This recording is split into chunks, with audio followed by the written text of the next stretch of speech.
Leo tunayaangazia maisha ya Papa Francis, kiongozi wa kwanza wa kanisa Katoliki kutoka mataifa ya Amerika. Era di dare un vescovo a Roma. Sembra che i miei fratelli cardinali sono andati a prenderlo quasi alla fine del mondo, ma siamo qui.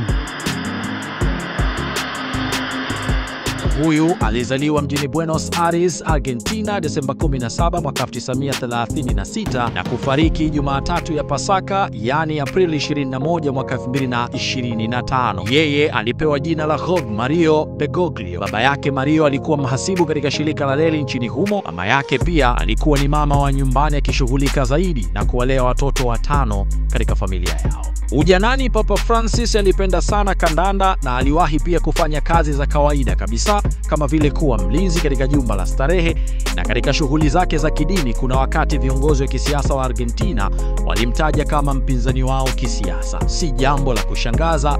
Hivyo basi, kama kiongozi mkubwa wa Wakatoliki zaidi ya bilioni 1.4 duniani kote, aliishi maisha ya kawaida kabisa, na katika nyumba yake ya kawaida ambako iko makao makuu Vatican, huwa pia alipenda kujipikia mwenyewe chakula chake. Papa Francis, hata kabla ya kutawazwa kwake na kuwa kiongozi wa Wakatoliki duniani kote, katika huduma zake za kidini alionekana kuwa mtu wa kawaida sana, mpenda maskini na watu wa kawaida, asiyependa makuu. Hata mavazi yake ya kidini sio yale yaliyokuwa na mapambo mengi.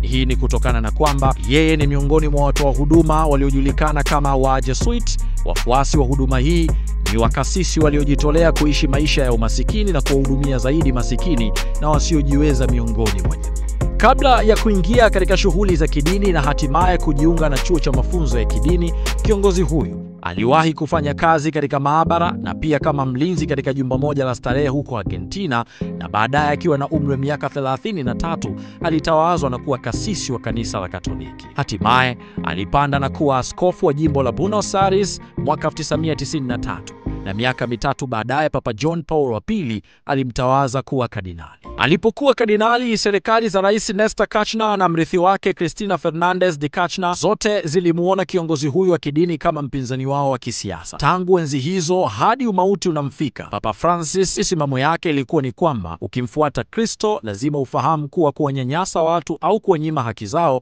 ni dhambi kubwa sana. Viongozi kadhaa wa dini na madhehebu mengine wamemtaja Papa Francis kama kiongozi mwenye kupenda uhusiano bora miongoni mwa dini na madhehebu tofauti. Kwa mfano, mwezi Novemba mwaka 2012 katika kanisa kuu la Katoliki mjini Buenos Aires, Papa Francis aliwaleta pamoja viongozi wa Kiyahudi, Waislamu na madhehebu ya Kiinjilisti katika ibada maalum ya pamoja ya kuombea amani na suluhu ya machafuko Mashariki ya Kati. Na ndiyo pengine tarehe 13 Machi 2013 alipochaguliwa kuwa kiongozi wa Wakatoliki duniani kote, viongozi wa Kiislamu mjini Buenos Aires walisifu uteuzi wake na kumtaja kama rafiki wa Waislamu na mtu anayependa kushauriana na watu wa dini. I fratelli cardinali sono andati a prenderlo quasi alla fine del mondo, ma siamo qui.